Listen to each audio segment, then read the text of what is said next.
إيران بلد المتناقضات، فالدولة الأكثر عداء لإسرائيل هي موطن أكبر جالية يهودية في أي دولة إسلامية وعربية.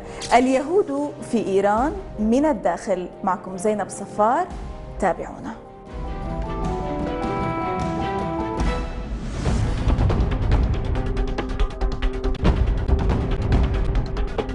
لعل المرء قد يصاب بالذهول عند معرفة أن الجمهورية الاسلامية في إيران الدولة الأكثر عدائية لإسرائيل تضم أكبر جالية يهودية في المنطقة وفي أي دولة مسلمة، بحيث تشير آخر التقديرات إلى وجود ما يقارب 25 ألف يهودي يتمركزون في طهران وأصفهان وشيراز، ومعظمهم من التجار الأثرياء. ويقول أحد أركان الجالية اليهودية في إيران إن اليهود بالرغم من قلة عددهم هم أقوى اليوم من نواح عدة. الجالية اليهودية في إيران تمثل واحدة من أقدم معاقل اليهودية، وتعود جذورها التاريخية إلى 2700 سنة. مفجر الثورة الإسلامية في إيران السيد روح الله الخميني التقى الجالية اليهودية على أثر عودته من المنفى في باريس، وأصدر فتوى بحماية اليهود في إيران. كذلك أصدر فتاوى تحمي أيضا الأقليات الأخرى كالمسيحيين وغيرهم. بحسب القادة اليهود في إيران، فالجالية اليهودية متجذرة عميقا في التراب الإيراني أكثر من الجاليات اليهودية في سوريا والعراق واليمن ومصر والمغرب والجزائر، حيث هاجروا سريعا إلى فلسطين المحتلة في الأربعينيات والخمسينيات من القرن الماضي. في طهران 11 كنيسا يهوديا تعمل بشكل طبيعي، حيث يحيي يهود إيران مناسباتهم الخاصة كافة، بالإضافة إلى عدة مدارس خاصة باليهود ومطعمي كوشر أي يقدمان الطعام المباح على الطريقة اليهودية، ومستشفى خيريا ودار عجزة ومقبرة. وهناك أيضا مكتبة تحتوي على ما يزيد على 20 ألف مؤلف. النائب في المجلس الإيراني الدكتور سياماك صادق كيف يصف وضع اليهود في إيران اليوم واندماجهم في المجتمع الإيراني والمرافق الحكومية والجيش في ظل كل التهديد والوعيد بضربة إسرائيلية داهمة للجمهورية الإسلامية في إيران.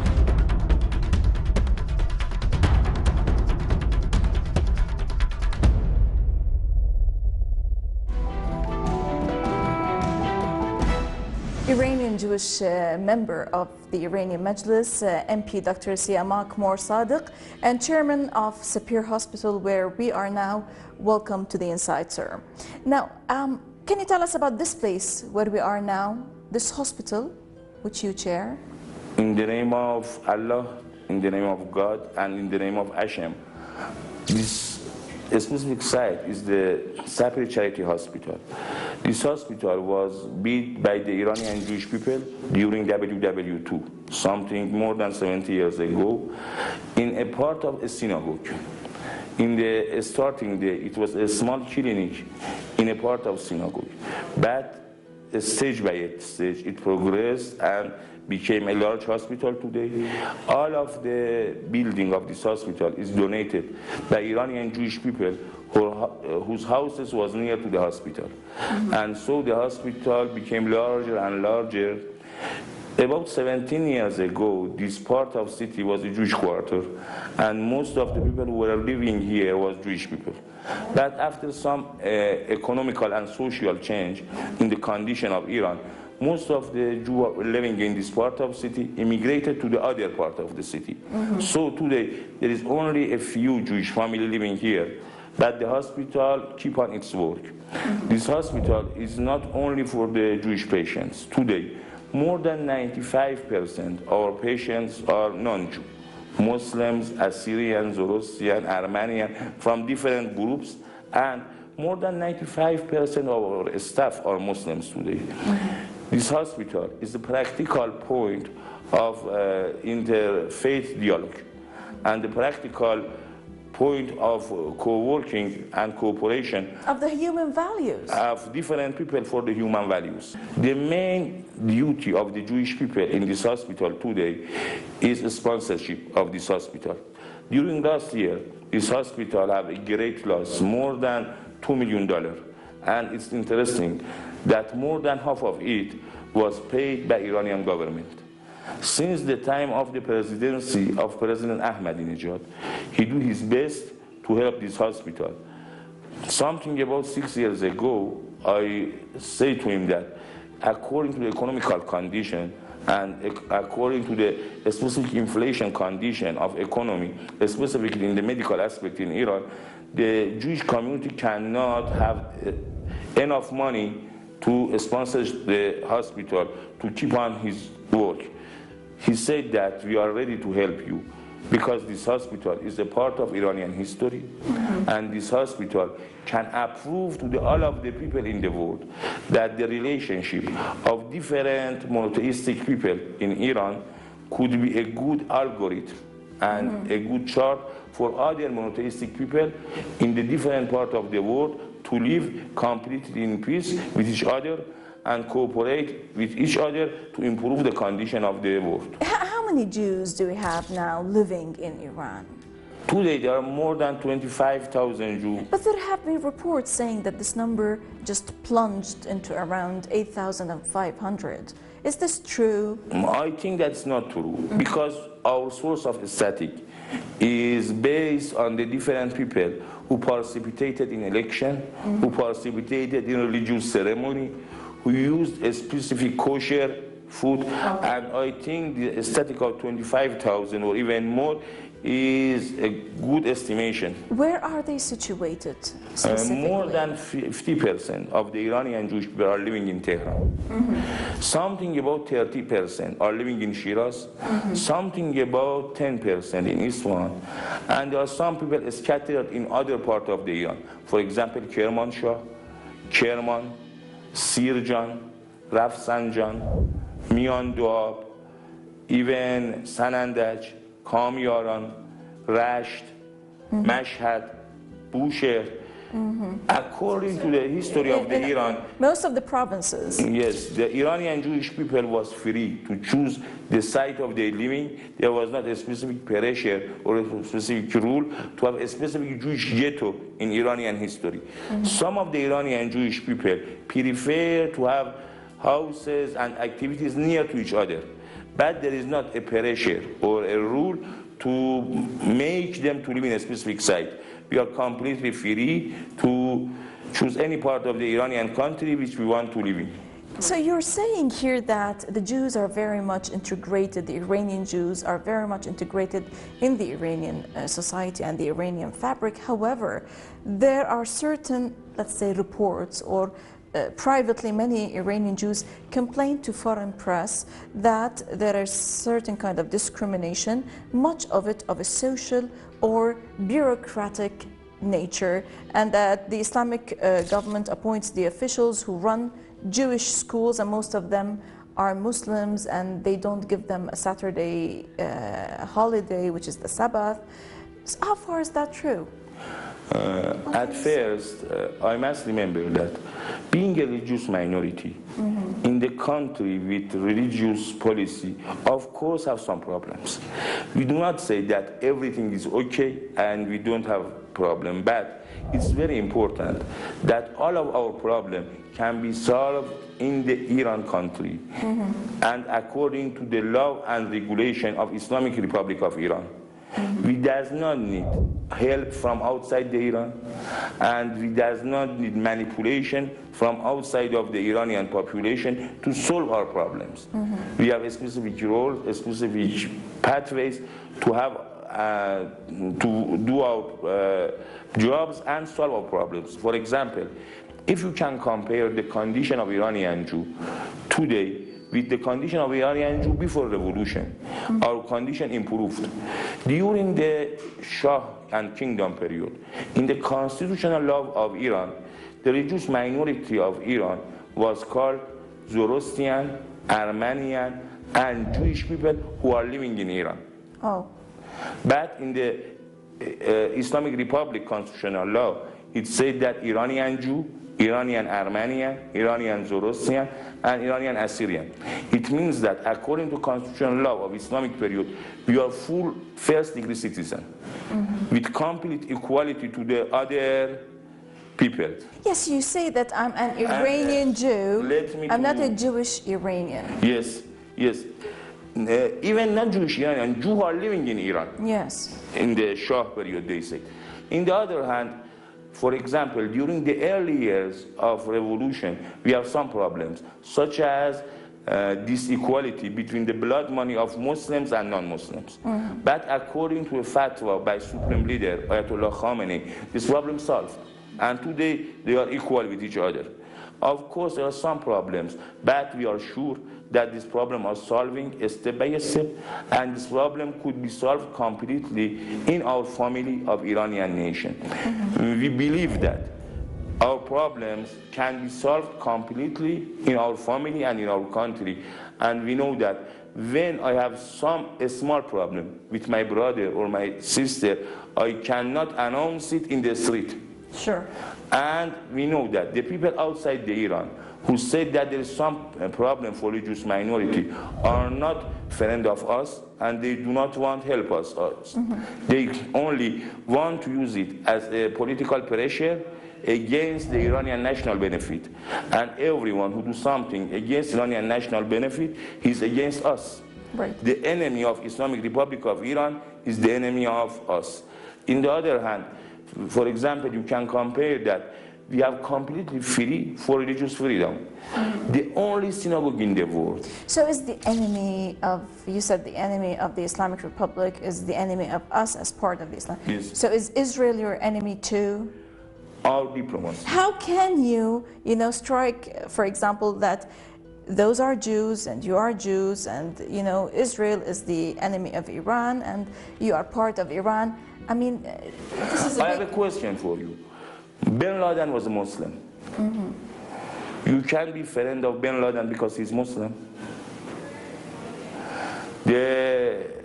Many people in the Bahrain who are killing innocent people, they said that we are Muslim. Can you trust them? And Zionism says that we are from the religious point, but according to the Judaism, according to the Torah, and according to the Talmud, you are not promised to kill innocent people. From the early days of Zionism movement, they do some inhuman behavior, unhuman behavior, and they violate human rights. So according to this, the Iranian Jewish people... But the Talmud does not recognize the others. And they say, for example, there is a great problem and great, unfortunately, misunderstanding by some Muslims from Talmud. Talmud is not the rules that must be obeyed. Talmud is the summation of all of the fatwa and all of the hadith in the Judaic history. Yes. You can use all of the fatwa in Islam as a fatwa and use it in day-to-day life, or you can rely on all of them. Do you know what I say? Yes, sure. It is not a textbook, it's a reference. So no one can say by reading one page of it that it is the ideology of the Jewish people. Yes. All right, sir, we're going to stop now for a short break, and then when we come back, we'll detail more on Iranian Jews. A short break, and we'll be back. Stay with us.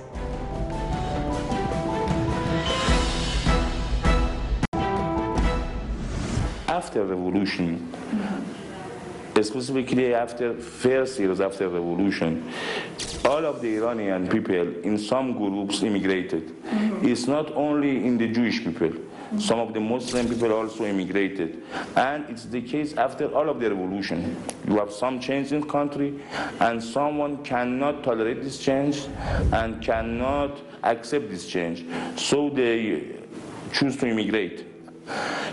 So after immigration, after the revolution, there was an immigration in the Iranian Jewish people. Most of them immigrated according to the economical problem, because they were something hard to employ and find a job for the young people, and their parents go after them. But after that, specifically, since 20 years ago, the condition of Iranian Jewish is stabilized now. And the rate of immigration is now approaching to zero.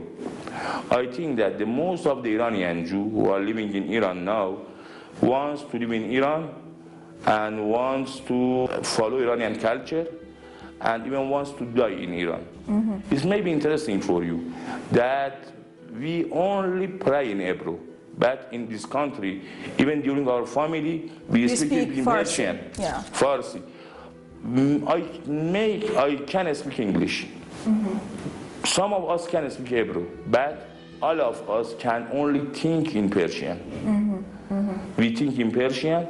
We have many common culture with other Iranian people. For example, according to the relationship of man and women, we have many similarities with other Iranian people. We cannot tolerate the behavior of the peoples in the Western countries, and we cannot accept the pattern of family, the pattern of the relationship between different sexes, and the pattern of relationship between parent and child in the Western countries. Because our culture is much similar to Iranian culture, and we want to stay in Iran. Iranian culture after the revolution, you mean? Yeah. Even before revolution. Even before the revolution. Before revolution. Before revolution, the main points that was the common point of the Iranian Jewish people and other Iranian people was the common homeland and national benefits. Yes. But after revolution, it become more deep, this attachment, because the monotheistic behaviors and monotheistic thoughts of the Jewish people and Muslim people are much similar to each other. Right. And it may be interesting for you that after revolution, Iranian Jewish people become more religious. They participated in the religious ceremonies much more than before revolution. And after revolution, we are better Jew when you are compared it with before revolution. How many synagogues do you have in Iran? Today there are more than 50 active synagogues in Iran. 15? 50. 50? Yes, 50. Really? Yes, and it may be interesting for you that the only synagogue in the world that does not need guard or security are in Iran. I visited many countries in the world, and I visited and I see that all of them is supported by police and different security gates. But in Iran, there is no one as a security, because you cannot find even one episode of organized anti-Semitic phenomena during the Iranian history. Even in the world. But they say that some people, for example, who travel via other countries and visit their relatives in Israel, they become, monitored and followed, and this is the media reports. This is what we've been reading about the situation of the Iranian I would be happy if they can point me even one case of monitoring or following of the Iranian Jews. And spies being thrown in prison and so on and so forth. I don't think so, and because I'm the most political man in the Iranian Jewish population and community, I must be the first man who's aware of these cases, and there is no specific case about this. I think there is a abuse of the media against Iranian people. Maybe this is the way why Israel keeps on insisting on alluring and, inviting, so to say, the Iranian Jews to come and settle in Israel. And according to The Guardian, it says that Iran's Jews have given the country a loyalty pledge in the face of cash offers aimed at encouraging them to move to Israel. And the Society of Iranian Jews, actually, they issued a statement saying, quote, "The identity of Iranian Jews is not tradable for any amount of money. Iranian Jews are among the most ancient Iranians, and they love their identity and their culture, so threats and this immature political enticement will not achieve their aim of wiping our identity out." When you see that the Israel government and many of other Zionistic church say that we are ready to pay to Iranian Jews who migrated to Israel in cash $10,000. But we said that our identity is not for sale. We are Iranian, and we don't want to trade our nationality, such as we are Jew, and we do not sell our religion. If someone in one part of the world say to me, I would give you $1 million to change your religion, my answer is, of course, no. Being Iranian Jew is a unique identity for us. We want to be Iranian, and we want to be Jew. We select to be Jew, and we was born as an Iranian. And both of them make our identity as one term. Iranian Jew want to be Iranian. So the Iranian comes first? Yes, Iranian comes first. We were born Iranian, and then we choose to be Jew. And this is your faith? Yes, and being Iranian Jew is a unique identity for us, and we respect it, and we are not ready to sell it for every level of money. Do you communicate? Do you have relatives in Israel, and do you communicate with them? According to the Iranian law, the Israel now today is enemy, and it's not our policy to have connection with Iranian enemy. Some of the Iranian Jews have some relatives in Israel, but mainly there is no specific relationship even between them. So Iranian Jew does not travel to Israel today. Someone who has some relatives may go to a third country. Right. And their relatives also go to their country to visit each other only for a familial visit, no more than connection and no more than relationship other than a familial and emotional relationship. Yes. But according to Iranian law, Israel is enemy, and we do not have connection with enemy, and traveling to Israel is prohibited. Yes. Now Israel is trying to to run quickly the drums and the beats of war against Iran, and they want to do it, or they want the Americans to do it, but the rhetoric is exacerbating towards a strike against Iran. In this case, aren't you afraid, for example, of any kind of retaliation against the Jews here in Iran? Maybe not from the government, but from the people, so to say. For which reason? I do not understand this question, because the Iranian people and the Iranian government knows that Iranian Jew is a part of Iranian nations. Every time that Israel wants to attack Iran, we are at the same risk as other Iranian people. During Iran-Iraq war, when Saddam used bombs against Tehran, all of the Iranian people, Muslim and Jews, was at the risk. So everyone who is enemy of the Iran is enemy of Iranian Jew. It's not different. That is Iraq or Israel. During Iran-Iraq war, more than 12 young Jews killed in the war, and most of them was volunteer. For example, myself was in front line as a medical aid for more than 18 months. And you must be sure that... But the case here is different, Dr. Sadek. Enemy is enemy. Enemy is an enemy. I know, I understand. But for example, in case there is a strike, God forbid, against Iran, in case of a hostile act, what's your position? Where are you going to be as a community? Our position is the position of Iranian nation. Right. And our diplomacy is the diplomacy of Iranian government. Everyone who is enemy of Iranian people is, of course, is enemy of Iranian Jew. In the other hand, I think that the people in the power in Israel have enough intelligence to avoid starting the war. Why? Because everyone who started the war against Iran during the last 200 has no benefit at the end of the war. During the last 200, we don't start a war. But at the end of all of this war, the enemy have no success. For example, in Iraq war, you visited that Saddam started the war, but now today very Saddam. Everyone who start an attack against Iran must be ready for Iranian defense, and our defense would be powerful, of course, and would be hard, and would destroy all of their benefits in the world even.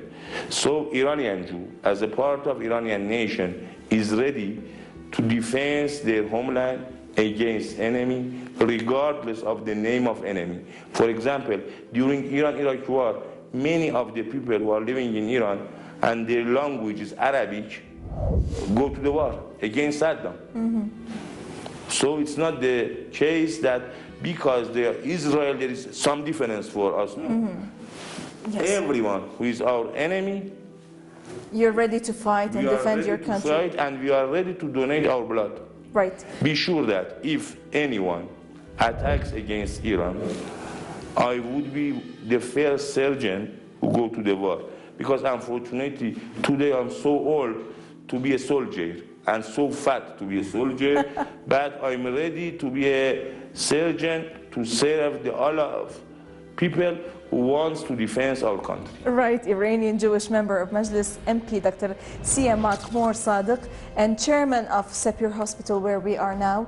Many thanks indeed for this exclusive interview. I know the people are going to be thrilled by your ideas, sir.